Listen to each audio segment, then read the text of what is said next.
네, 현재 시각 8시 24분 지나갑니다. 지금 보고 계신 머니쇼는 SBS BG앱과 유튜브에서 실시간 시청이 가능합니다. 특히 SBS BG앱 다운받으셔서 시청하시면 더 다양한 정보, 뉴스 확인해 보실 수 있으니까요. 참고해 보시기 바라고요. 또 카카오톡 채널에서 머니랩 검색하셔서 친구 추가하시면 역시 다양한 국내 주식 정보까지도 확인해 보실 수 있으니까요. 체크해 보시기 바랍니다. 새해 첫 거래를 맞은 뉴욕 증시 출발은 상당히 또 좋았단 말이죠. 제가 어제 이제 잠들기 전에 이렇게 봤는데 네. 출발 좋네 이랬다가 새벽에 깨서 보니까 분위기가 확 달라졌더라고요. 일단 뭐 신규 실업당 청구 건수가 굉장히 낮게 나왔잖아요. 8개월 만에 네. 최저치. 네. 이게 또 연준의 금리가 3월 달이 아니라 5월 달로 인하가 늦춰질 수 있다. 이런 해석이 나오니까 또 국채 수익률이 좀 튀어오르는 모습이었고 네. 여기다 테슬라 연간 인도량이 또 처음으로 전년 대비로 좀 축소됐어요. 한 19,000대 가량. 그렇죠. 예. 뭐 어수선하기는 뭐 전 세계가 다 어수선하네요. 차량 인도량이 그렇게 뭐 연간으로 줄어든 건 어쨌거나 처음이고 네. 처음이었고 그동안 또 올라올 때도 그야말로 민주식처럼 올라왔으니 네네. 저런 종목이 뭐 하루에 8%씩 오르기도 했으니까 또 6%도 빠지기도 하고 거기다가 뭐 사이버 트럭이 그 또 트럼프 호텔 앞에서 또 이렇게 폭파하기도 하고 참 세상 어수선하네요. 우리도 국내적으로 지금 아침부터 뭐 이렇게 계속해서 뉴스 채널에서는 뭐 어수선한 얘기들이 막 나오고 그런 상황이 네네네. 됐습니다. 그래요. 이제 연초라서 뭐 하루 보고는 뭐 합니다만 어제 중국 장도 생각보다 많이 밀렸어요. 중국장. 거기 비하면 예. 우리 시장은 어떻게 선방한 셈인데. 그렇죠. 특히 이제 뭐 코스닥은 또 괜찮았거든요. 네, 예. 그것도 외국인이 파는 와중에 해서 조금 그거 합니다만 어떻게 보면 지금 연초 하루 첫 거래는 우리 한국이 나쁘지 않았던 거래인데 오늘도 네. 그 힘이 이어질란지 좀 이 굉장히 우리 장이 좋을 이유는 거의 찾기가 힘든 상황에서 상대적으로 견조하다는 게 좀 어떻게 보면 놀랍기도 하고. 그리고 또 간밤에 엔비디아를 비롯해서 뉴욕 네. 증시에서 반도체주가 좋았잖아요. 네, 반도체주 좋았고. 그러니까 또 오늘 또 한번 기대를 해볼 수도 있지 않을까. 또 연초니까. 네. 네. 어제 뭐 로봇이 뛰길래 저는 그냥 뿌듯했습니다. 로봇자 없지만 그래도 웬일로 네. 소발이 쥐잡은 느낌. 왜냐면은 그 지난해 얼마 안 남겨두고 소장님이 이제 로봇주 안 가나요 했을 때 그날도 좀 움직임이 있었어요, 사실. 그죠? 네, 그래서 제가 다음날 소장님 칭찬해드렸잖아요. 그래 맞아요. 작년에 들었던 유일한 칭찬이었습니다. 칭찬 좋죠. 네. 네. 오늘 바로 모셔보도록 하겠습니다. 오늘 대신증권 리서치센터 문남중 수석 연구위원 함께합니다. 어서 오세요. 어서 오세요, 문 의원님. 오랜만입니다. 네, 예. 오랜만에 뵙니다. 네. 연말까지 뭐 산타랠리는 약간 금년에는 실종된 것 같고 어제 첫 거래까지 해서 한번 뉴욕 증시 한번 흐름 한번 정리 한번 해주시죠. 새해 첫날 무조건 올라야 된다는 고정관념은 갖지 않으시는 게 좋을 것 같아요. 네, 저는 미국 증시 상당히 잘 끝났다고 생각을 하고 있고요. 잘 끝났다. 네, 이게 뭐 1월 한 달 전체 수익률을 결정하는 건 아니라고 보고 있고, 저는 산타넬리가 분명히 1월 상반월 때 연장선상에서 미국 증시가 상승할 수 있는 모멘텀은 될 여지는 있다라고 생각을 하고 있고 또 1월 달에는 20일 트럼프 취임을 통해서 트럼프 2.0 시대가 개막되기 때문에 트럼프가 그동안 추진했던 정책들, 감세, 뭐 재정지출 확대를 통한 경기 부양에 초점을 두는 그 기조는 달라지지 않을 걸로 좀 보고 있기 때문에 올해 1월 미국 증시 투자자 여러분들 여전히 기대를 가지셔도 된다 생각을 하고 있습니다. 사실 미국 증시가 12월 달에 뭐 산타넬리라고 얘기하기에는 17일 이후로 좀 조정을 보이는 모습을 좀 보였는데요. 네. 저는 사실 그 기간은 필요했다라고 생각을 합니다. 지난해 유독 이제 미국 증시가 다른 타 증시 대비 많이 올랐고 그에 따른 고점 논란, 이에 따른 차익 실험 매물들이 출회된 상황이었기 때문에 생각보다 가격 조정 그렇게 크게 일어나지 않은 부분들이 있어서 2보 전진을 하기 위해서 오히려 좀 쉬어가는 모습들이 나타났기 때문에 오히려 새해 증시에는 도움이 되는 형태로 가지 않을까라고 보고 있고요. 지난해 10월 트럼프 취임 이후 자칫 부정적으로 해석할 수 있는 변수들에 대해서 좀 긍정적으로 해석할 수 있는 시장 분위기가 좀 바뀌고 있는 부분들이 있고 또 지난해 12월 달에 임시 예산안을 올해 3월 14일까지 연장 합의를 했기 때문에 네. 그래서 올해 1분기 전까지 주요 이벤트들을 놓고 온다고 하더라도 미국 증시가 상승하는데 저해할 만한 요인들은 그렇게 없다라고 보고 있습니다. 미국 증시가 상승할 만한 저의 요인은 딱히 없다. 그럼 국내 증시는요? 왜 웃으세요? 네, 국내 증시 앞서 보니까 대신증권에서 삼성전자였나 목표 주가 하향 조정. 네, 하향 맞죠? 조정했습니다. 예. 네, 물론 이제 현재 그 영업이익 전망치가 좀 하향 조정되면서 네네. 이를 반영해서 이제 목표 주가를 좀 하향 조정을 했지만 전반적인 결론은 올해 상반기 때 재고 조정을 통해서 반도체 가격이 올라갈 수 있는 환경은 마련될 여지가 있다라는 얘기 해드리고 있고 PBR 기준으로도 역대 가장 낮은 레벨에 있기 때문에 낙폭 가대에 따른 매수세는 충분히 기대할 수 있다라고 보고 있기 때문에 아마 지난해 올해 뭐 삼성전자 주가든 코스피 지수 레벨을 놓고 온다고 하면 분명히 레벨은 올라갈 여지는 있다라고 생각을 하고 있고요. 아마 오늘 국내 증시 의외로 강할 겁니다. 제가 그렇게 보는 이유는 지난주를 기점으로 해서 매크로 변수들 특히 달러 인덱스 그리고 원달러 환율의 고점이 좀 지나가고 있다라고 좀 보고 있기 때문에 아마 의외로 1월 상반월 동안 해외 증시 특히 뭐 미국 증시가 저는 그렇게는 보지는 않지만 좀 쉬어간다고 하더라도 아마 국내 증시는 연동돼서 하락하기보다는 잘 버텨주거나 아니면 지금 현재 정치권의 불확실성이 좀 줄어드는 행보들이 뉴스를 통해서 전해진다고 하면 상방 압력이 좀 높아질 여지는 있다라고 보고 있기 때문에 국내 증시에 대해서는 좀 염려를 하지 않고 있다라고 생각하고 있습니다. 예. 삼성전자를 하향 조정해 놓으시고 목표가 하향 조정해 놓으시고 국내 증시 걱정 안 하신다 하면 우리가 어떻게 이해를 해야 됩니까 이거? 제가 물어보고 싶은 질문이었어요. 그죠? 예. 네. 그런 의미로 삼성전자 하향 조정하셨는데 국내 증시는 어떻게 보시는지 이 딱 질문이었거든요. 그래서 제가 그렇게 답변해드렸죠. 목표 주가를 하향 조정했던 이유는 지난해 올해 예. 영업이익 추정 수치가 네. 하향 조정됐기 때문에 이를 반영해서 목표 네. 주가는 하향 조정했지만 결론적으로 얘기해드리면 올해 1분기를 기준으로 재고 조정에 따른 반도체 가격 상승 기대 네. 그리고 이제 자사주 매입이란 부분들도 염두에 둬야 되기 때문에 가격적인 측면에서 지금보다 더 떨어지기보다는 행보하거나 아니면 상방 압력이 높아지는 환경들은 좀 만들어질 수 있는 여지는 있다라고 보고 있죠.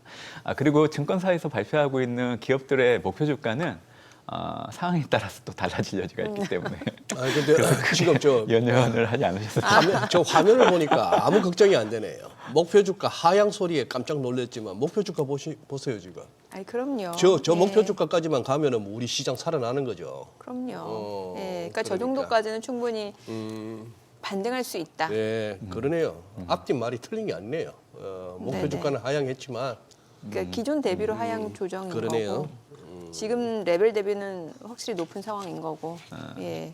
미증시 좋다고 말씀 주셨으니까 미증시 좀 체크를 해볼게요. 왜냐하면 이게 사실 미증시 연말 산타랠리 기대감이 있었는데 좀 조정을 받으면서 지금 보니까 뭐 다우 S&P 500 지금 닷새 연속 좀 하락하다 보니까 일단은 좀 시장이 과매수 국면은 벗어난 상태다. 뭐 이건 좋게 해석이 가능할 수도 있는 부분인 것 같고 다만 뭐 조정이 이제 시작된 거 아니냐는 우려도 있을 것 같은데 좋게 본다라고 하시니까 간밤 뉴욕 증시 여러 가지 뭐 이벤트부터 좀 체크를 해볼까요?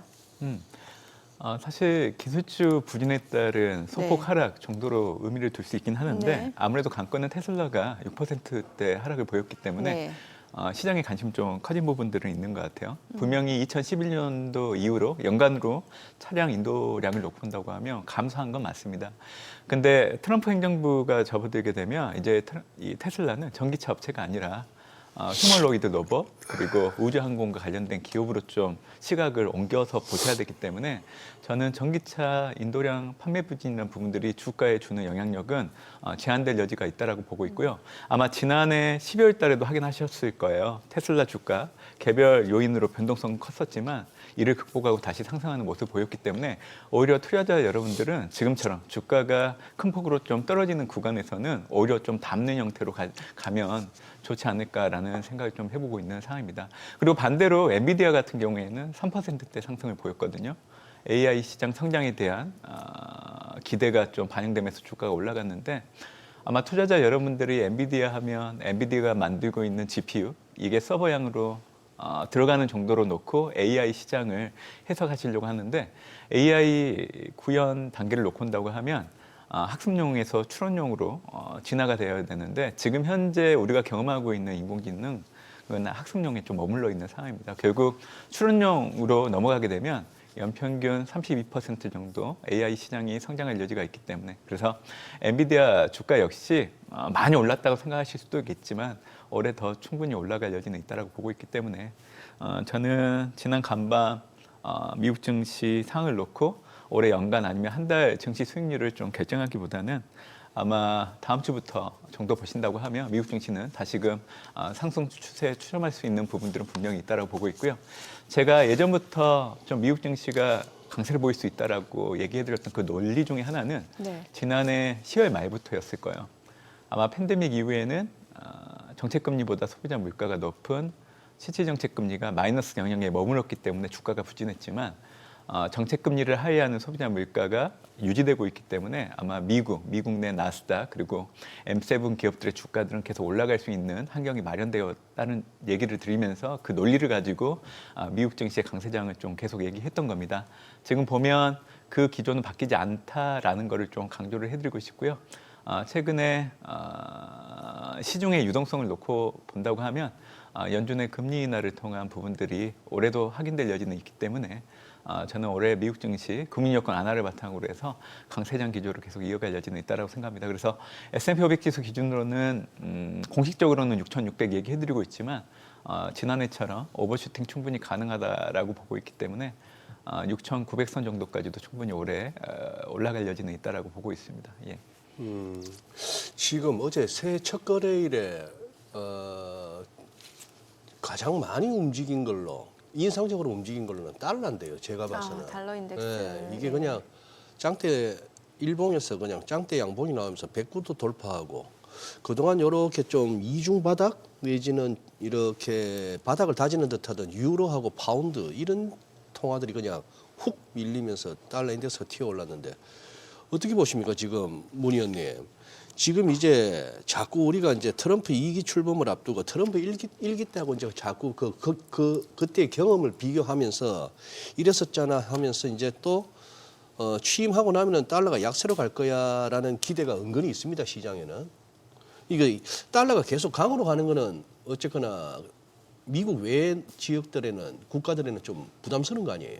그렇지 않습니까? 맞습니다. 네. 미국이 아닌 국가들 입장에서는 네. 이번에도 달러 강세에 대응하는 게 적극적으로 좀 어려운 부분들이 있다라는 걸 확인해 줬기 때문에 네. 아마 올해도 뭐 US가 아닌 논 US 특히 신흥 증시는 좀 어려움이 있을 여지는 있다라고 생각을 좀 하고 있습니다. 다만 저는 트럼프 취임 이후에는 예. 지금의 상황이 좀 반전될 여지는 있다라고 생각을 하고 있고요.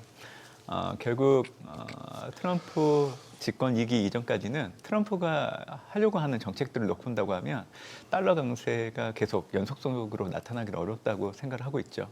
아마 집권 1기 같은 경우에는 트럼프가 취임 당시 뭐 25개 이상 되는 행정명령을 발동할 거라고 지금 얘기는 해드리고 있지만 그거는 가능하죠. 다만 그중에서도 이제 관세 부과라는 걸 염두에 둔다고 하면 그게 실질적으로 좀 관세 인상이 부과되는 시점은 빠르면 올해 4분기, 늦어지면 내년 정도 염두에 두실 필요가 있습니다. 사실 지금 시장에서 달러가 강세를 보이는 가장 큰 이유 중에 하나는 트럼프가 취임하게 된다고 하면 관세 부과에 따른 무역 마찰, 이로 인한 달러 강세가 자연스럽게 좀 나타나지 않을까라는 부분들을 염두에 두고 얘기하는 게 대부분인데 사실 관세 부과라는 거는 일정한 프로세스를 거쳐야 됩니다. 일단 지명한 국가들이 미국 국가 안보에 위협이 되는지 여부를 상무부를 통해서 조사를 해야 되고요.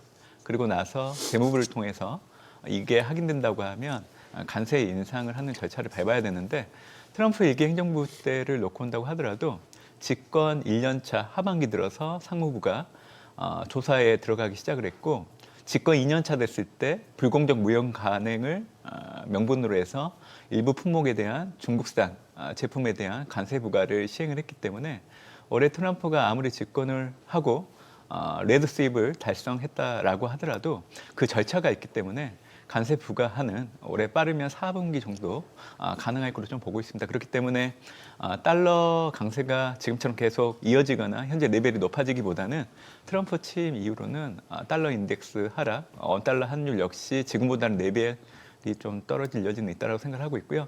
저는 달러 인덱스 기준으로는 103, 104 정도 보고 있고요. 원달러 환율 같은 경우에는 1,360원에서 70원 정도 보고 있기 때문에 아마 트럼프 취임 이후 올해 1분기 정도 때는 그 정도 4배 정도까지 내려갈 여지가 있다고 생각하고 있습니다. 예. 그러면은 그렇게 이제 달러 환율, 달러 인덱스가 떨어진다라는 가정을 하면은 왜 미증시 투자하시는 분들 있잖아요. 네. 뭐 들고 계신 분들이 있고 아니면 뒤늦게 이제 미증시 투자해볼까 고려하고 계신 분들 이런 분들은 이런 또 뭐 환차 선도도 고려를 해야 되니까 어떻게 해야 되는 거예요? 네. 제가 가장 많이 듣는 질문이에요. 네. 사실 해외 투자하실 때 예, 한 수씩 보고 싶어 하진 않으시죠? 아니, 모든 사람이 투자할 땐 다 수익을 보고 싶어 하죠. 근데 자, 정말- 지금 머니쇼 앵커들 짓궂죠. 그냥 패널이 뭐라 말씀하시면 예 알겠습니다 하고 넘어가면 아니, 되는데 그러지는 않아요. 따져요 이렇게 그죠? 아니, 궁금하잖아요. 네. 네, 네. 잘 질문을 해주시고 계시는 것 같아요. 들고 있는 네. 투자자라면은 만약에 그렇죠. 연구원님 전망대로 네. 하면은 이제 달러 강세가 조금 네. 완화될 수 있다. 그러면은 오히려 수익 나고 있으면 지금 팔면 또 수익이 더 커지는 거고. 근데 달러 강세가 좀처럼 꺾이지 않고 계속해서 강세다라고 하면은 신규 투자하시는 분들은 지금이라도 빨리 또 미증시 진입을 해야 되는 거고. 환율을 놓고 본다고 하면 투자자 여러분들이 그렇게 액션하시는 게 맞아요. 근데 네. 사실 자본 차익과 더불어서 이제 한 손실을 최대한 줄이려고 하는 이 두 마리 토끼를 잡기에는 어렵다는 부분들을 좀 인지를 하셔야 되고요. 제가 이 해외 투자는 좀 단기 매매보다는 장기 매매를 좀 고려해드리는 이유가 일단은 미국이 경기 확장에 놓여 있을 때 그 구간에서는 미국 국가 생산성이 증가하면서 해당되는 기업들의 성장률 제고 이에 따른 기업 실적에 따른 주가 상승이 계속 이어오는 모습이기 때문에 미국 경기 확장이 끝나는 그 구간에서는 일단 미국 주식을 좀 가지고 있는 게 상당히 유리합니다. 그리고 나서 어차피 이제 매도를 하게 되면 달러로 놓여 있기 때문에 원달러 환율이 약세를 보이는 그 구간에서 시점에 맞춰서 원화로 바뀌는 형태로 하시면 되기 때문에 저는 그건 크게 문제는 안 된다고 생각을 하고 있고요. 저는 미국 증시는 올해 연초부터 연말까지 꾸준히 올라가는 장을 좀 염두에 두고 있고요. 아마 중간 선거가 있는 내년 같은 경우에는 미국 증시가 좀 쉬어갈 여지가 있다라고 보고 있습니다. 그래서 투자자 여러분들은 현재로서는 올해 연말까지는 좀 미국 주식을 되도록 담아 놓으시는 게 좋다라고 보고 있는 거고요. 우리 한국 투자자들은 지금 거주하고 있는 집을 놓고 본다고 하더라도 원화 자산이 너무 비중이 높아요. 그러다 보니까 사실은 달러 자산에 대한 비중을 늘리는 형태로 가는 게 좋은데 일반적인 투자 패턴을 놓고 본다고 하면 100이라는 숫자를 포트폴리오라고 본다고 하면 지금 집을 고려한다고 하면 거의 70% 이상 되시거든요. 근데 삼성전자 같은 국내 주식을 계속 사들이려고 하세요.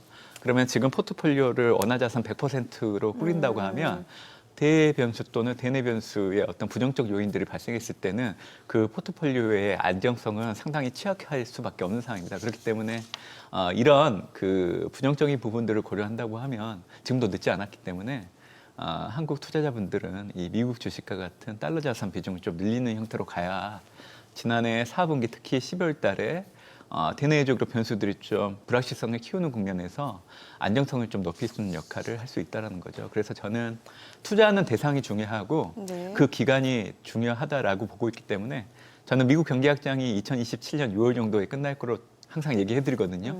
앞뒤 6개월 정도의 시차는 있지만 그 기간까지는 지금 현재 뭐 원달러 환율 내부 레벨을 너무 고려하진 않으셨으면 좋을 것 같고 일단 미국 주식을 가지고 있으세요. 그리고 나서 미국 경기 확장이 끝나는 2027년 정도까지 가지고 있으셨다가 그 이후에 미국 경기 확장이 끝나는 시점부터는 사실 달러가 다시 또 강세를 보일 여지가 있거든요. 그때 가지고 있는 달러를 원화로 바꾸시면 사실 한 손실이 아니라 한 차익도 충분히 얻을 수 있기 네네. 때문에 그래서 저는 너무 이제 미시적인 관점에서 접근하시기보다는 거시적인 관점에서 좀 생각하시는 게 좋지 않을까 생각하고 있습니다. 네. 아니 그 이제 문 의원님 말씀에 이제 또 상당 부분 동의되면서 일부는 좋고 간 것이 미국 요즘 같은 시대에 달러 자산을 갖다가 어느 정도 보유하고 있어야 된다. 그 말씀은 100% 공감하는데 시점의 문제인데 지금의 달러 레벨에서 지금의 미국 대부분의 우리가 유명한 대부분 우리나라 사람들이라면 들어가고 싶을 만한 이 레벨에서 지금 이 달러의 이 환율의 환전에서 지금 들어가야 되는 부분에서는 조금 주저하게 됩니다, 솔직히. 들어가더라도 좀 뭐랄까 미국 조정 없는 시장이 있을까요? 그래 미국도 테슬라도 제가 봐서는 과하게 올랐고 그러다가 이제 지금 조정이 시작된 거라고 보여지고 애플도 뭐 마찬가지 그런 식으로 본다면은 신규 진입하는 분들에게서는 조금 타이밍을 좀 이렇게 한번 살펴야 되지 않을까요? 들어갔다가 또 뭐 남은 1, 2주라도 마음 상하면은 뭐. 그 보통 미국 증시랑 한국 증시 투자할 때 투자자들이 보는 잣대는 네. 엄격히 좀 다릅니다. 특히 국내 증시에 투자하는 투자자분들은 보통 기업들을 분석할 때 예. 12개월 선행 PER을 놓고 뭐 피어 그룹 대비 아니면 기존 가업 구간에서 평균 PER보다 낮은지 높은지를 두고 매매 판단을 하시려고 하는데요. 뉴욕 이런 미국 증시 같은 경우에는 참고 지표 역할을 하지만 전적으로 이제 해당되는 주식을 선정하는데 결정적인 영향은 안 줍니다. 왜냐하면 미국 증시 같은 경우에는 1989년도 웹 브라우저가 출시됐을 때 인터넷 혁명이 시작이 됐고 2007년도 아이폰이 출시되면서 모바일 혁명이 시작됐고요. 네. 또 2022년 챗 GPT가 출시되면서 지금 현재 AI 혁명이 지속되고 있는데 이를 주도했던 기업들의 PER을 놓고 본다고 하면 항상 높았어요. 그럼에도 불구하고 주가는 계속 올라갔죠. 결국 미국 증시에 접근하실 때는 미국의 국가 생산성이 기존처럼 계속 증가를 하고 있는지 여부. 근데 사실 이를 주도하고 있는 기업들은 포장을 바꿨을 뿐이지 지금 우리가 인지하고 있는 빅테크 기업들이 대부분이 주도를 하고 있었던 겁니다. 그래서 이런 빅테크 기업들의 각 사업 분야에서 성장 궤도에서 벗어나지 않고 꾸준하게 성장하고 있는지 이 부분을 놓고 보통 이제 미국 증시 내에서 이제 해당되는 기업들을 선별을 해서 투자를 하려고 하거든요. 그래서 저는 이 얘기를 강조해드리는 이유가 테슬라 제가 시작할 때도 얘기해드렸잖아요. 네네. 이제는 전기차 기업이 아니라고. 네. 휴머로이드, 우주, 항공 기업으로 보셔야 되고 트럼프가 집권을 했기 때문에 해당되는 사업 분야에 대한 정책 지원을 가감하게 할 겁니다. 그렇기 때문에 트럼프와 관련된 이 정책 지원들이 반영되게 된다고 하면 지금 테슬라 주가는 지금으로서 만족하시면 안 돼요. 이는 테슬라뿐만이 아니라 매그니피센트 세븐에 해당되는 모든 종목에 해당되는 거고요. 그거와 관련해서 하나 더 말씀을 해드리면 AI 발전 단계를 놓고 온다고 하면 지금 현재 학습용에서 추론용으로 이제 넘어가야 되는데 지금 추론용으로 넘어가게 된다고 하면 AI 반도체가 바뀌게 됩니다. CPU, GPU는 AI 반도체가 아니죠. 기본 반도체. 근데 일부에서는 GPU를 AI 반도체로 인지하시는 분들도 있어요. 왜냐하면 GPU에 들어가는 HBM이 항상 고른됐기 때문에. 하지만 AI 반도체는 2세대와 3세대에 해당되는데 지금은 2세대 반도체, 주문형 반도체, ASIC 아마 이를 주도하고 있는 기업이 브로드컴이기 때문에 이 기업을 얘기한다고 하면 잘 인지를 하시게 될 걸로 좀 보고 있습니다. ASIC, 주문형 반도체 그리고 이에 대한 단점을 보아야 하는 게 FPGA인데 사실 FPGA를 주도하고 있는 기업은 자이링스를 인수한 AMD, 인텔이고요. ASIC든 브로드컴 그리고 이를 장착해서 활용하고 있는 제품군을 놓고 온다고 하면 테슬라 자율주행 관련된 칩이 지금 현재 들어가고 있고 아이폰에도 지금 현재 FPGA 칩이 들어가고 있고요. 구글의 AI 관련된 부분에도 지금 들어가고 있죠. 그래서 이 관련된 제품들의 수요가 늘어나고 이 판매가 늘어나게 된다고 하면 여기와 관련된 기업들, 뭐 엔비디아도 당연한 거고요. 미국 AI 관련된 기업들, 브로드컴이나 뭐 인텔, AMD의 주가들은 지금보다 더 올라갈 여지가 있다라는 겁니다. 그래서 저는 단순하게 어떤 정량적인 지표를 갖고 미국 주식을 평가하기에는 어려운 부분들이 있다라는 걸 얘기해드리고 싶고요. 일단은 그 해당되는 기업들의 트렌드 변화들을 주목을 하시면서 그 트렌드가 끝나기 전까지는 해당되는 기업들에 대한 주가에 대해서는 긍정적으로 좀 바라보시는 게 필요하다라고 얘기를 좀 드리고 있는 상황입니다. 네. 그뿐만 아니라 또 최근에 미증시에서 이제 투자자들 관심을 받는 쪽이 이제 양자 컴퓨터 쪽이에요. 뭐 대표적으로 뭐 아이온큐, 뭐 리게티 컴퓨팅, 또 퀀텀 컴퓨팅. 또 최근에 뭐 시스크까지 굉장히 많은 종목들이 나오고 있는데 어제 장 흐름을 보니까 사실 이제 아이온큐 같은 경우는 지금 시점에서 만약에 단기로 보는 분들이라면 어느 정도 익절을 하고 조금 추가적으로 매출이 나오는 걸 확인하고 중장기로 들어가던가 이런 분석들이 많았단 말이죠. 근데 어제 좀 떨어지나 싶었더니 결국에는 상승으로 마감이 됐고 뭐 다른 종목들도 다 상승으로 마감을 했단 말이죠. 또 올해 CES에서 이 얘기 나오잖아요. 양자 컴퓨터. 이쪽은 어떻게 보세요? 뭐 이렇게 얘기하면 좀 가벼워 보일 수는 있는데 가벼워 보일 수 있다고요? 네. 저는 뭐 제2의 테슬라가 네. 아마 이 양자 컴퓨터 쪽에서 나오지 않을까 생각을 하고 있거든요. 네네네. 아마 테슬라의 전기차 시장에서 선점 이런 인식들이 아무래도 이제 양자 컴퓨터 관련해서는 아이온큐가 이어가지 않을까 생각을 합니다. 그래서 저 역시도 올해 트럼프 이기 행정부가 들어서게 되면 미국 내에서 섹터를 옥석가리기를 할 때 네. 전통 제조업 그리고 규제 완화 측면에서 은행업 그리고 전략 산업 내에서는 AI 반도체, 바이오 의약품 네. 추가적으로 가상 자산 그리고 양자 컴퓨터를 얘기해드리고 있습니다. 사실 양자 컴퓨터는 지금 현재 실체가 없는 상황이기 때문에 설명할 수 있는 부분들은 없어요. 다만 이를 먼저 시작한 기업들이 니게티, 아이온큐 같은 기업들이기 때문에. 근데 이런 기업들은 선점 효과라는 걸 감안한다고 하면 투자자들이 집중할 수밖에 없는 상황이죠. 국내에도 최근에 키움자산 운용에서 양자 컴퓨터를 컨셉으로 한 ETF를 상장을 했는데 최근 관심들이 많이 높아지고 있는 것 같습니다. 그래서 저는 지금은 시체는 없지만 아마 시간이 지나고 나면 AI 이 다음은 사실 양자 컴퓨터가 될 수밖에 없거든요. 그래서 저는 좀 더 앞서서 좀 투자한다는 관점에서 놓고 본다고 하면 아이온큐 그리고 이런 개별 기업 투자가 좀 부담스러우신 분들은 기업들에 대한 분산 투자 효과를 노릴 수 있는 ETF 투자가 가능하기 때문에 저는 좀 길게 보고 미국 경기 확장이 끝나는 그 시점까지는 양자 컴퓨터 가상자산도 미국 내 이 비트코인이나 이런 기초지수를 추종하는 ETF들이 상장되어 있기 때문에 이를 통해서 좀 투자하는 게 필요하다라고 좀 얘기를 해드리고 있는 상황입니다. 네. 네. 자, 지금 시각 8시 50분 지나갑니다. 오늘 양시장 예상 체결지수 확인해 보도록 하겠습니다. 먼저 코스피 보도록 할게요. 오늘 약보합 출발 예상되고요. 2,396포인트로 집계가 됩니다. 코스닥은 0.3% 상승 예상되고요. 지금 688포인트로 집계가 되고 있죠. 시가총액 상위 종목 예상 체결가 보겠습니다. 삼성전자 오늘 1.3% 하락 예상되고요. 지금 호가는 52,700원입니다. SK하이닉스는 0.5% 상승 예상되고요. 호가 172,100원이고요. LG 에너지솔루션이 0.8% 하락 예상됩니다. 호가는 34만 3천 원, 삼성바이오로직스도 소폭 하락 예상되고요. 현대차도 소폭 내림세가 예상되면서 호가는 21만 1천 원이고 기아는 보합 출발 예상되고 있습니다. 자, 그리고 셀트리온 강보합권 예상되고요. 호가는 18만 500원, 그리고 삼성전자 우선주 0.8% 상승 예상됩니다. 호가는 4만 5,100원, KB금융이 2% 강세가 예상되고요. 예상 체결가는 8만 5,500원, 네이버가 하락 출발 예상되고 있습니다. 코스닥 시가총액 상위 종목 예상 체결가 보도록 하겠습니다.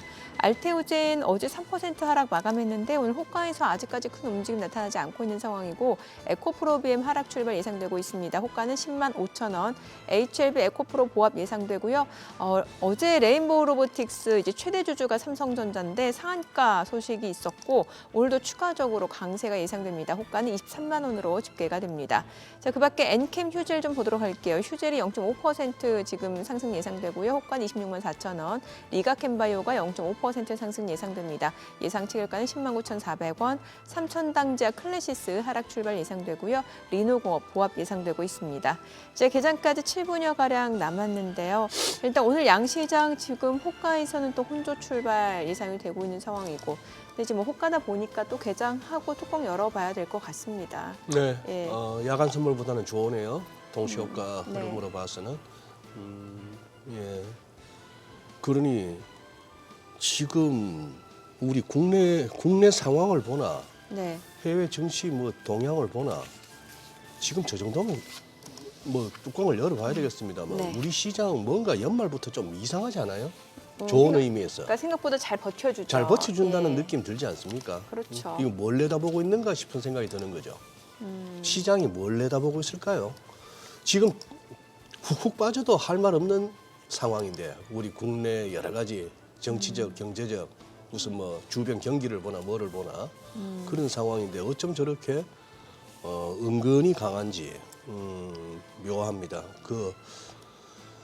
근데 그 전에 왜 어. 그렇게 빠지지 않아도 될 날 또 많이 빠지기도 했었어요. 이미. 네. 근데 저희 그때 왜 블랙 먼데이부터 해서 요일별로 다 나왔었잖아요. 그렇죠. 예, 예. 맞아요. 야, 그런데 지금 저기 보니까 뭐 일단 SK 하이닉스나 동시효과에서 다시 이제 반등 시도가 나오는데 조금 이제 우리 문 의원님 이제 테슬라는 전기차 회사로 보지 마라 이제 설득이 됐습니다. 뭐 그래서 진짜 그거 하는데 문제는 테슬라의 현재까지로서는 이제 주업이 이제 전기차인데 그게 어쨌거나 연간 인도량이 감소한 거는 처음이고 그렇게 됐을 때 이게 이제 우리한테는 2차 전지 업체들한테 주는 시사점이 있을 거 아니에요. 어제도 특히 예를 들어서 장 전반적으로 잘 버티는 와중에 2차 전지 업종이 많이 밀렸습니다. 이거 2차 전지 업종은 뭔가 이게 아직까지 뭐랄까요? 아직까지 우리가 넘어야 할 고비가 있겠죠. 어떻게 보십니까? 올해 상반기 때까지는 뭐 배터리 2차 전지, 뭐 전기차 이런 네. 쪽은 투자 심리가 좋지는 않아요. 그래서 주가가 과거처럼 동일한 형태로 좀 반복될 여지는 있다고 생각하는데요.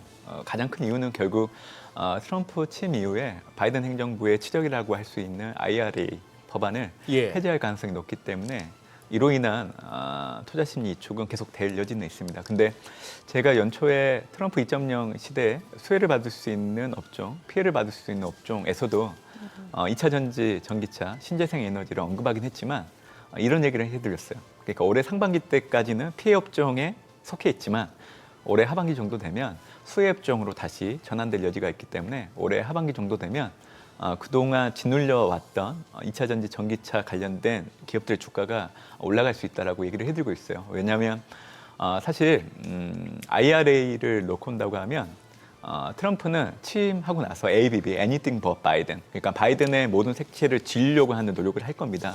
그렇기 때문에 IRA 법안을 폐지하려고 하겠죠. 근데 지금 공화당 일부 의원들이 IRA 폐지 법안을 반대를 하고 있습니다. 왜냐하면 IRA가 시행된 이후에 투자된 자금들이 대부분 공화당 의원들이 지금 현재 소속되어 있는 지역에서 대부분 수혜를 받았기 때문에 IRA 법안을 폐지하게 된다고 하면 공화당 현재 위상이 좀 위축될 수 있는 여지가 있기 때문에 이에 대한 반대 의견들을 많이 하고 있는 상황입니다. 그래서 저는 트럼프가 기존 IRA라는 법안의 이 명 자체를 좀 바꿔서 올해 하반기 때 본인 이름의 명으로 해서 좀 다시 꺼내들 여지가 있다라고 생각을 하고 있기 때문에 올해 하반기 정도 되면 기존의 정책 범위에서 큰 변동 없이 그걸 다시 꺼내들 여지가 있다라고 좀 보고 있는 상황이고요. IRA도 그렇지만 사실 반도체 지원법도 지금 현재 2를 지금 진행하려고 하는 부분들이 있습니다. 참고로 반도체 지원법은 바이든 행정부에서 기획하고 입안했던 게 아니고요. 트럼프 1기 행정부 때 기획하고 입안했던 게 바이든 행정부 들어서 실행되고 있는 거기 때문에 트럼프 입장에서도 전략산업으로서의 반도체 지원법 관련된 정책들 강화는 계속 할 걸로 좀 보고 있습니다. 그래서 현재 기준으로 전략산업이라고 할 수 있는 AI 반도체, 바이오 의약품은 관련된 기업들의 주가 그리고 해당되는 기업들의 실적들은 정책이 반영되면서 좋아질 여지는 있는 상황입니다. 다만 전략산업이긴 하지만 바이든 색태가 짙은 배터리, 2차 전지, 전기차 이런 부분들은 올해 상반기 때까지는 좋지 않을 걸로 좀 보고 있기 때문에 좀 인내를 가지고 기다리시는 거 말고는 지금으로서는 좀 대안은 없다라고 저는 생각을 하고 있습니다. 네. 어쨌거나 저기서도 뭐 소재 양극재 중심의 소재 업체보다도 셀 업체들 삼성 SDI 뭐 유상증자 하려다가 금감원한테 제지받았고 그래서 유상증자가 힘들다 싶어서 그런지 LG엔솔은 한 얼마더라? 2조 가까운 또 회사채 발행 또 계획을 또 공시하더라고요. 다들 지금 돈이 없나 봐요. 참.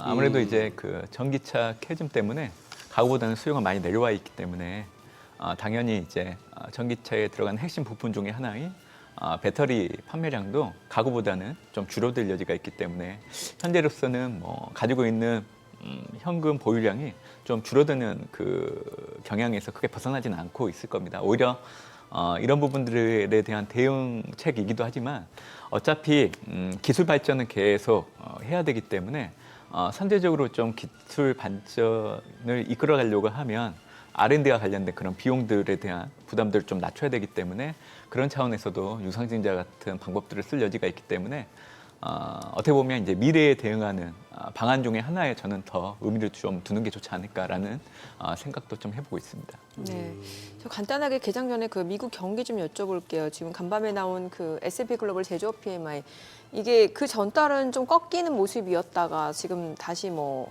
여전히 50 미치긴 합니다만 그래도 예상치보다는 좋았단 말이죠. 이제 곧 ISM 제조업도 나올 텐데 어떨까? 미국 경기는 확실히 좀 좋아지긴 하는 거예요? 아니면 둔화 국면에 접어들었다 이런 분석도 있어서요. 좋은 상황이 지금도 유지가 되고 있는 거고요. 네.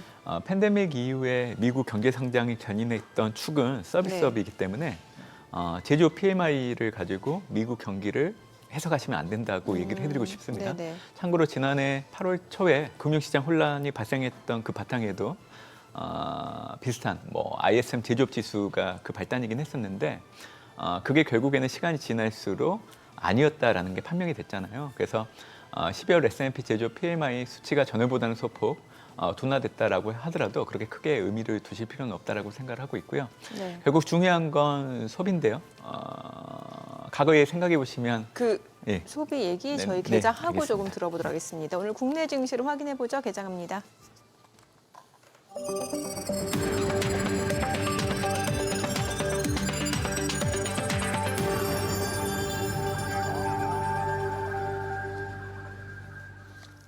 네, 1월 3일 금요일 국내 증시 개장했습니다. 간밤 뉴욕 증시 일단 새해 첫 거래일 문을 연 뉴욕 증시 출발은 좋았는데 주간 신규 실업당 청구 건수가 8개월 만에 실효치 소식이 나오면서 또 오히려 달러 인덱스는 109를 넘어선 상황이고 국채 금리도 반짝 치솟았다가 다시 보합으로 마무리가 되긴 했습니다만 전반적으로 미 연준의 금리 인하 속도가 조금 더 더뎌질 수 있다는 소식에 차익 실현 욕구가 조금 더 컸던 것 같습니다. 3대 지수 모두 하락 마감했는데 오늘 국내 증시 어제장에서 양시장 혼조 마감을 보였는데 오늘은 어떤 상황 보여주는지 출발 지수부터 좀 체크하겠습니다. 양시장 소폭 올라갑니다. 지금 2,402포인트, 코스닥도 687포인트입니다. 양시장 소폭 상승 출발 보여주고 있고요. 시가총액 상위 종목 시초가 보도록 하겠습니다. 삼성전자가 0.5% 떨어집니다. 53,100원이고요. SK하이닉스가 1.4% 올라갑니다. 173,600원. LG 에너지솔루션이 0.58% 하락합니다. 34만 4천 원이고 삼성 바이오로직스가 보합이네요. 93만 4천 원. 현대차가 0.7% 올라갑니다. 21만 3천 원이고요. 기아가 소폭 떨어집니다. 10만 1,300원. 그리고 셀트리온이 0.3% 상승하면서 18만 900원이고요. 삼성전자 우선주가 1% 떨어집니다. 4만 4,200원. KB금융이 2.4% 강세로 8만 5,300원. 네이버가 1.4% 올라가면서 19만 6,600원에 거래되고 있습니다. 코스닥 시가총액 상위 종목 시초가도 보겠습니다. 알테오제는 지금 보합권으로 30만 원이고요. 에코프로비엠이 2% 상승합니다. 10만 7,700원. HLB 지금 강보합권으로 7만 3,500원. 그리고 에코프로가 4% 강세 보여줍니다. 5만 7,500원이고 레인보우 로보틱스 0.7% 소폭 올라갑니다. 21만 4천 원이고요. 삼천당제약이 0.2% 올라갑니다. 15만 1천 원이고요. 리가캠바이오가 0.28% 하락하면서 10만 8,500원. 클래시스 0.5% 떨어집니다. 5만 2천 원이고 슈젤도 하락하네요. 26만 1천 원. 리노공업이 0.6% 올라가면서 19만 9,200원에 거래되고 있습니다. 오늘 시장에서 특징을 보여주고 있는 섹터 종목들 좀 체크를 해보도록 하겠습니다. 오늘 장에서 지금 보니까 일부 제약바이오, 코로나19 관련주, 진단키트 관련주들이 좀 강세를 보여주고 있는데 지금 보게 되면은 현재 랩지노믹스가 15% 급등 보여주고 있습니다. 3,030원을 중심으로 흐름이 이어지고 있고 시젠도 진단키트 관련된 종목으로 9% 강세 보여줍니다. 26,200원. 그리고 그 밖에 종목들은 좀 하락 흐름 이어지고 있는데 엑세스바이오가 14% 급등합니다. 6,190원이고요. 제놀루션도 4% 강세 보여주고 있습니다. 그리고 SD바이오센서도 2.9% 3% 상승하면서 11,060원에 거래되고 있고요. 진매트릭스 6% 올라가고 바이오노트도 4% 강세고 유투바이오, 녹십자 MS가 6%에서 4%, 3% 강세 흐름 이어지고 있습니다. 그리고 오늘 양자모 관련주들도 올라갑니다. 한국 첨단 소재가 14% 급등합니다. 6,200원을 넘어서고 있고요. 우리넷 또 14% 넘게 올라갑니다. 지금 코이버도 7% 강세고요. 우리넷은 1,110원을 중심으로 흐름이 이어지고 있고 코이버가 9% 강세고요. 솔리드 5% 올라갑니다. 7,140원. 그리고 아톤이 6% 강세로 6,540원. 그리고 아이윈 플러스가 4.7% 올라갑니다. 오늘 양자모 관련주들도 상승 보여주고 있는데 다만 지금 보시다시피 이제 종목별로는 조금 혼조세가 이어지고 있다는 점도 체크해 보셔야 될 것 같고 오늘 조선주들도 흐름이 좋습니다. HD 현대중공업이 4.5% 상승하면서 30만 2천 원이고요. HD 한국조선해양도 2% 상승합니다. 23만 6천 원. 그리고 하나오션도 1% 올라갑니다. 3만 8,300원. 삼성중공업도 1.48% 오름세죠. 11,670원. HD 현대미포도 상승 흐름 보여주고 있습니다. 오늘 뭐 조선주 그리고 해운주들도 흐름이 좋네요. HMM도 지금 3.28% 상승하면서 18,280원이고 대한해운 페노션도 지금 2% 넘게 올라갑니다. 대한해운은 1,735원, 페노션도 3,370원에 거래되고 있습니다. 뭐 오늘 SOFC 고체 산화물 연료 전지 쪽도 움직임이 나타나고 있습니다. LS 머티리얼즈, BHI가 4%, 3% 강세고 한선 엔지니어링, SK이터닉스, 두산 퓨얼셀 각각 2% 넘게 올라갑니다. 범한 퓨얼셀 0.4% 상승이네요. 자, 지금 시각 9시 5분 향해 갑니다. 수급 상황 체크해 보도록 하겠습니다. 오늘 유가증권 시장에서는 외국인 375억 원 순매수고요. 개인은 328억 원, 기관은 46억 원 매도 우위. 코스닥에서 개인 투자자가 349억 원 순매수고 외국인과 기관은 각각 334억 원, 2억 원 매도 우위를 나타내고 있습니다. 오늘 외국인 선물에서 좀 많이 사네요. 지금 1,537계약 순매수 보여줍니다. 빠르게 매수 규모를 늘려가고 있습니다. 환율 좀 체크해 보도록 하겠습니다. 달러 환율 정규장 마감 대비로 알려드리고 있는데 2원 90전 상승한 1,469원 50전에 개장이 됐습니다. 확실히 또 환율은 좀 올라가고 있는 상황이고 시장은 오늘 그래도 좀 많은 종목들이 올라가는데 오늘 코스피도 0.7% 상승폭이 좀 더 확대가 됐습니다. 여러 가지가 저는 좋은 징조가 보입니다. 시장에. 일단 거래소에서 외국인 현선물 순매수고요. 외국인만 순매수입니다. 우리 개인들이 매물 안 내놓으면 지금 더 올라갈 수 있어요.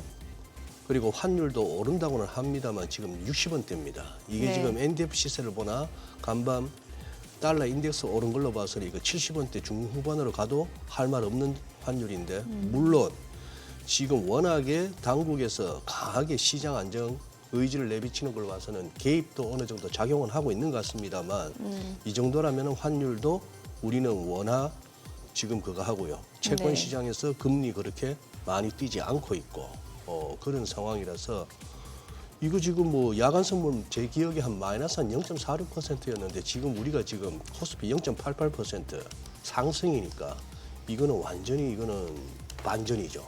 2,420포인트. 그리고 아까 하나 소개해드리고 싶었던 게 있었는데 저기 저 뭡니까? 오늘 이제 그걸 하는데 2차 전지도 마침내 이렇게 반등이 나오는데 어제 낙폭이 워낙 컸지만 그거 했는데요. 오늘 요 뉴스를 한번 읽어드리고 싶네요. 이제 연합인포맥스에서 이제 금융대상 베스트 섹터 부문에 4년 연속 하나증권의 김현수 애널리스트가 4년 연속 이제 베스트 섹터 이제 애널리스트로 4년 연속 수상을 했습니다. 아시다시피 작년에 그 출근길에 순환을 당했던 김현수 애널리스트죠. 2차 전지에 대해서 이렇게 좀 조심하자 하는 그런 리포트를 냈다가 이게 대한민국에서 그 무슨 그겁니까? 말도 못하게 하고 글도 못 쓰게 합니까? 자기 뷰를 밝혔다고 해서 2차 전지 주주들 그때 출근길에 그 애널리스트를 갖다가 거의 린치를 가하다시피 하는 정도까지 그 상태까지는 안 갔지만 참 부끄러운 일이었는데 4년 연속 베스트 애널리입니다. 지금까지 정확하게 짚어왔고요. 앞으로 대응하고 싶으시다면은 이 애널리스트의 리포트를 참고하시는 것이 좋겠죠. 계속 맞춰왔고 잘 보고 있으니까 참고 삼아 이렇게 말씀드립니다. 예. 불만 있으시구나. 아니 그게 아니라 예. 뭐 아니에요. 네, 맞습니다. 뭐 잘 맞춰왔으니까 네. 계속 잘 맞출 수도 있지만 투자 최종 판단은 다 본인 몫이에요. 이게 참고할 뿐인 거고 뭐 과거에 맞췄다고 해서 계속 잘 맞출 거라는 거는 저희가 그것도 장담할 아니지만 수는 제가 없어요. 드리고 싶었던 네. 말씀은 작년에 있었던 네. 그 참 이렇게 안 좋았던 그 상황 네네네. 그런 거는 정말 우리 앞으로 지양해야 됩니다. 예. 각자 또 표현의 자유가 있으니까요. 표현의 자유가 있다고 해서 그런 식으로 하는 것은 아니죠. 네. 예. 뭐 네. 또 2차 전지 갖고 계신 분들 주주 마음은 또 그럴 수도 있으니까 저희가 또 거기에 대해서 어떤 판단을 내리기는 좀 어려운 부분이 있는 것 같습니다. 예. 아니요, 저는 그렇게 생각 안 합니다. 그런 식으로 자꾸 좋은 게 좋은 거라고 자꾸 물러서서는 그렇다고 해서 예를 들어서 그렇다면은 정권사 애널리스트들이 모든 섹터 모든 종목에 대해서 그러면 올라야 된다라고만 계속 네네. 쓸 수밖에 없는 상황이 돼야 된다는 그런 건가요? 의미는 아닙니다. 네. 예, 그렇죠. 알겠습니다. 자, 일단 뭐 오늘 양시장이 지금 보니까 상승 출발 보여주고 있고 상승폭 특히 이제 코스닥도 그리고 코스피도 좀 많이 상승폭이 확대가 되고 있는 상황인데 어떨까 이제 올해 좀 시장 상승을 좀 기대해봐도 되는 거예요. 사실 지난해 많이 맞았죠. 국내 증시 여러모로. 예. 네. 갑자기 연간 왜요? 국내 증시 레벨을 물어보셔가지고 네. 저는 뭐 지금 단기적으로는 국내 증시, 타 증시 부진이 나타난다고 하더라도 네네. 잘 버텨질 수 있다라고 네. 얘기를 좀 드리고 있는데요.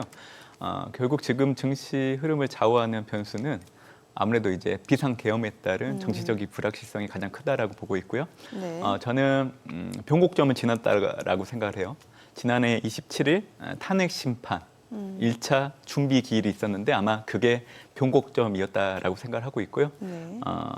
오늘이죠. 오늘 같은 경우에는 2차 준비 기일이 있기 때문에 원달러 환율도 사실은 2주 전에 가장 높았고요. 점진적으로 내려가는 형태 염두에 둔다고 하면 아마 수급 부분에서도 외국인 투자자 입장에서는 좀 관심을 좀 가질 만한 그런 방향성을 보이는 구간에 접어들지 않았나 생각을 합니다. 그래서 오늘 같은 경우에는 아침부터 이제 오전 개장부터 해서 오후 장이 마감할 때까지 지금의 분위기가 계속 유지하는 형태로 좀 가지 않을까라고 보고 있기 때문에 그동안 뭐 국내 증시 낙폭화에 따른 투자자 심리가 많이 위축된 건 알고 있지만 그래도 1월 달에는 국내 증시에 대한 기대는 좀 가지실 부분들은 있다라고 생각을 해요. 네. 그래요. 그리고 앞서 저희가 또 그 마무리를 못 지은 내용이 미국 소비 얘기를 하셨잖아요. 네. 제조업 다음에 뭐 서비스업이 더 중요하고 그리고 이제 소비 얘기해 주셨고 소비. 네. 사실 미국 경제를 견인하고 있는 주축 네. 중에 하나는 이제 소비인데요. 소비에 대한 얘기를 나누려고 하면 고용 시장에 대한 얘기도 좀 나눠야 될 것 같습니다. 일반적으로 우리가 월간 발표되는 비농업 부분 고용자 수를 항상 보게 되는데요. 3개월 평균이 15만 명 전후에서 움직인다라고 하면 기존의 장기 추세에서 벗어나지 않는 형태이기 때문에 미국의 고용이 안정적으로 유지되고 있다라고 해석을 하셔도 됩니다. 그렇기 때문에 지금 현재 미국 비농업 부분 고용자 수 추이가 그 범위 내에 들어갔기 때문에 문제는 안 된다고 생각을 하고 있고요. 실업률 같은 경우에도 앞으로 실업률은 올라갈 여지가 있어요. 근데 과거에는 노동 수요가 위축되면서 실업률이 올라갔기 때문에 안 좋은 실업률이 올라가는 걸로 해석했어야 됐지만 지금은 노동 공급이 가잉이 일어나면서 이제 실업률이 올라가는 거기 때문에 큰 의미는 두지 않으셔도 됩니다. 그리고 최근 들어서 가계 순자산 그리고 실질 가처분 소득 추이를 놓고 온다고 하더라도 팬데믹 수준을 상회하고 있는 상황이기 때문에 사실 미국 국민들은 본인이 필요할 때마다 주머니에서 돈을 꺼내들 이력들은 충분히 있는 상황이기 때문에 올해도 소비가 미국 경제가 안정적으로 유지되는데 영향을 미칠 수 있는 부분이라고 생각을 하고 있기 때문에 올해 이제 제가 해외 투자를 하실 때 세 가지를 강조를 해드리고 있거든요. 네. 일단 경제 체력이 뒷받침되어야 되고 금리 인하와 같은 완화적인 통화 정책을 쓰는 국가 증시는 계속 올라갈 수 있고 특히 팬데믹 이후에 신산업이 태동된 경우에는 금상첨화라고 얘기해드리고 있는데 대표적인 국가 증시가 미국입니다. 그렇기 때문에 미국이 올해도 지난해에 이어서 좋을 수 있다라고 얘기해드리는 거고요. 그런 차원에서 이제 그 바탕에는 미국 경제, 특히 NBER 전미경제연구소에 의하면 지난해 11월 기준으로 미국의 경기 확장은 55개월째 지속이 되고 있고요. 지난해 4분기 S&P 500의 EPS 증가율을 놓고 본다고 하더라도 전년과 비교했을 때 9.5% 증가. 그러니까 과거 10년 평균이 8% 정도 되기 때문에 이를 상회하는 수치이기도 하고요. 또 이를 견인하고 있는 섹터들을 놓고 본다고 하면 11개 섹터 내 8개 섹터가 증이익을 보이고 있고 두 자릿수 증이익을 보이는 대표적인 섹터들이 한국 투자자분들이 좋아하시는 커뮤니케이션, IT 그리고 그 외 섹터를 놓고 본다고 하면 금융, 네. 경기 소비재, 유틸리티가 해당되는 상황이기 때문에 그래서 올해도 이런 경기 실적이라는 펀더멘탈을 놓고 본다고 하면 미국 증시에 대해서는 긍정적으로 보실 이유는 충분하다라고 얘기를 해드리고 있습니다. 네네. 야, 지금 보니까 며칠 날아가던 로봇주들이 8%, 뭐 두산 로보틱스가 8%, 레인보우 로보틱스도 3% 하락인 반면에 2차 전지들이 뭐 10%, 7%막 이렇게 플러스가 나고 있으니, 야, 한국 증시는 딴 거 없네요. 하루 이틀 매겨주면 바로바로 털고 나오고 또 밀렸던 것도 들어가고 이거밖에는 방법이 없는 것 같습니다, 문 의원님. 진짜. 뭐 여기 뭐 장기 투자보다는 네. 짧게 그냥 예, 맞습니다. 예. 미국하고 한국하고는 확실히 이게 투자 방식이 달라야 될 것 같아요. 그래서 아마 1월 달에도 분명히 이제 확인하시게 될 건데요. 네. 미국 증시, 그러니까 네. 미국, 유럽, 일본 증시가 올라가는 반면에 중국 증시, 그러니까 중국 경제 영향권에 놓여 있는 대표적인 뭐 한국이나 러시아, 이런 동남아시아 이런 국가들 증시 같은 경우에는 좀 부침이 있을 수 있다. 그래서 올해도 미국처럼 우상향할 수 있다라는 그 기대보다는 낙폭이 가될 때 저가 매수로 대응을 했다가 일정 부분 반동폭이 이뤄지게 된다고 하면 다시 매도하는 형태로 트레이딩 관점에서 좀 계속 하셔야 되는 부분들이 있다라고 생각을 하고 있기 때문에 지금 되게 중요한 대목을 잘 짚어주신 것 같습니다. 예. 네, 알겠습니다. 오늘 내용 잘 들었습니다. 고맙습니다. 네, 감사합니다. 고맙습니다. 네. 네, 오늘 들으신 내용과 관련해서 더 다양한 정보 원하시는 분들은 카카오톡 채널에서 머니랩 검색하셔서 친구 추가하시기 바랍니다.